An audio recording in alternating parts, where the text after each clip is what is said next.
Good morning student. आज हम लोग व्याकरण के पाठ 3 समास पर चर्चा करेंगे।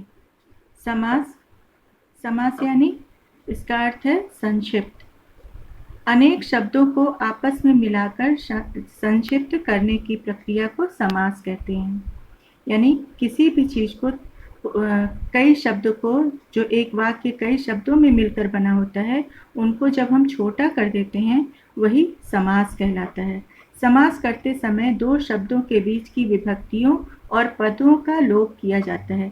यानी कि विभक्ति जो होते हैं, विभक्ति कारक चिन्ह, उनका लोप होता है, या कई पद जो बीच के होते हैं उनको ख़त्म कर दिया जाता है। लोप मतलब गायब, ठीक है, तो उनका लोप हो जाता है। उसी को समास कहते हैं। जैसे प्रयोग के लिए शाला, इसमें प्रयोगशाला, इसे हम प्रयोगशाला भी कह सकते हैं। इसमें से हमने क्या हटा दिया? इसमें से विभक्ति को हटा दिया, इसलिए वो संक्षिप्त हो गया, तो समास बन गया। ठीक है, समास की परिभाषा देखें। दो या दो से अधिक शब्दों को मिलाकर संक्षिप्त करने की प्रक्रिया को समास कहते हैं। यानी छोटा कर देने की प्रक्रिया को समास कहा जाता है। ठीक, अब समस्त पद किसे कहते हैं?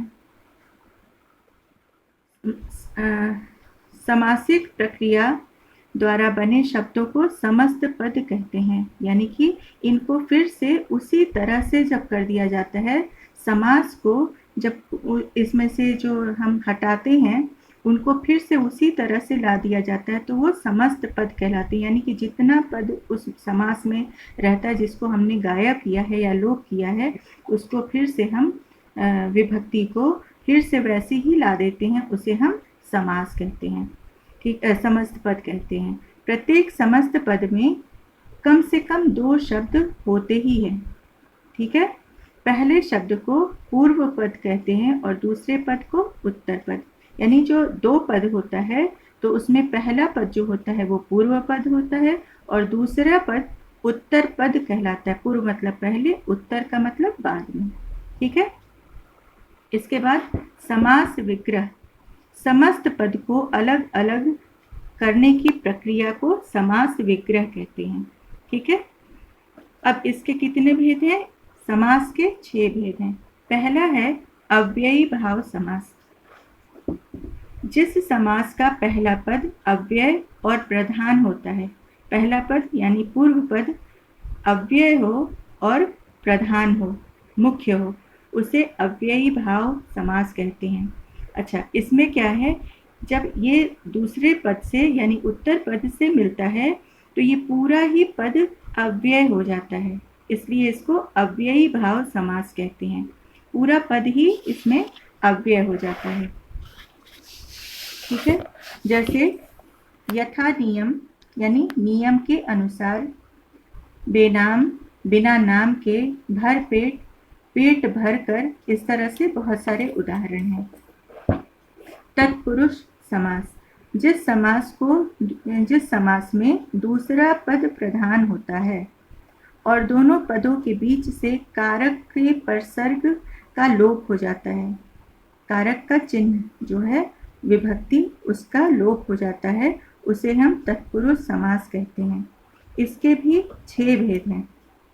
विभक्ति इसमें से ली गई है और उन विभक्तियों के नाम पर ही इसका नाम लिखा गया है, इनका नाम डाला गया है। पहला है कर्म तत्पुरुष, जिसमें कर्म बीच से कर्म का लोप हो जाए, यानी ग्रंथकार, ग्रंथ को लिखने वाला। ठीक है, गगनचुंबी, गगन को चूमने वाला, यानी को, कर्ता ने कर्म को विभक्ति का इसमें लोप हो जाता है, इसलिए इसको क्या कहा गया? कर्म तत्पुरुष। इसी तरह करण तत्पुरुष, इसमें से का लोप हो जाता है। जैसे रथ यात्रा, यात्रा किससे? रथ से यात्रा। ठीक है, तो सूरकृत, सूर द्वारा कृत, यानी किसके साधन द्वारा, तो इसमें जो उसका लोप हो जाता है।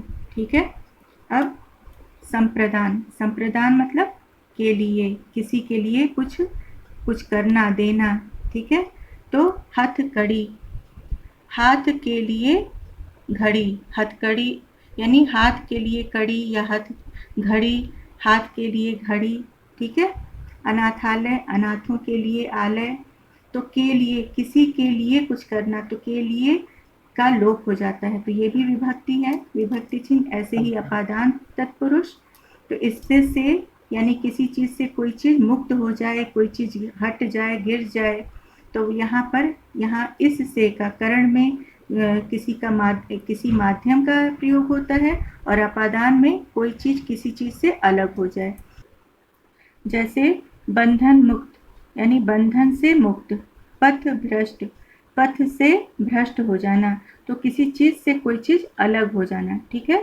संबंध तत्पुरुष, यहाँ पर संबंध बताया गया, किससे, संज्ञा या सर्वनाम से, ठीक है। सेना नायक, सेना का नायक, ठीक है, संबंध है यहाँ पर। यमुना तट, यमुना का तट। इसी तरह से अधिकरण तत्पुरुष, तो किसी चीज़ पर, कोई चीज़ किसी चीज़ के अंदर या किसी चीज़ के ऊपर हो, तो वहाँ पर अधिकरण होता है, तो यहाँ अधिकरण विभक्ति का लोप होता है। जैसे स्कूटर सवार, स्कूटर पर सवार, ठीक है। दानवीर, दान में वीर, तो इस तरह से ये अधिकरण तत्पुरुष है, यहाँ पर विभक्तियों का लोप होता है।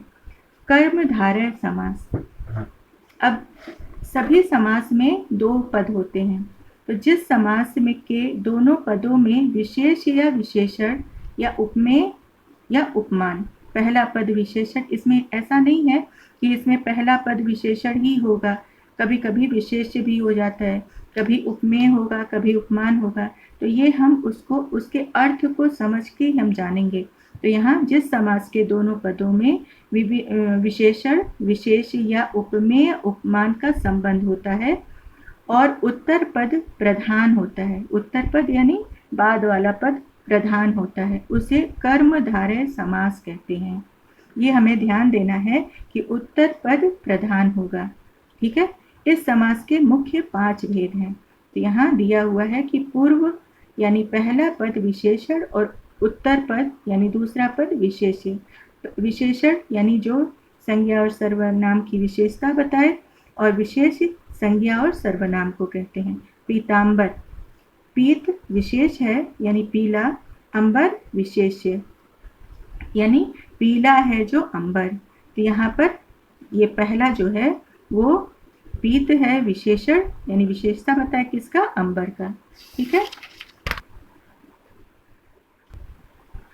और सेकंड है पूर्व पद विशेष और उत्तर पद विशेषण, यहाँ चेंज हो गया, पहला पद इसमें विशेष्य है और दूसरा पद विशेषण। जैसे पुरुषोत्तम, पुरुषों में उत्तम, यहाँ पुरुष क्या है, वो विशेष्य है यानी संज्ञा है, और उत्तम क्या है, विशेषण है, तो पुरुषों में जो उत्तम हो, ठीक है।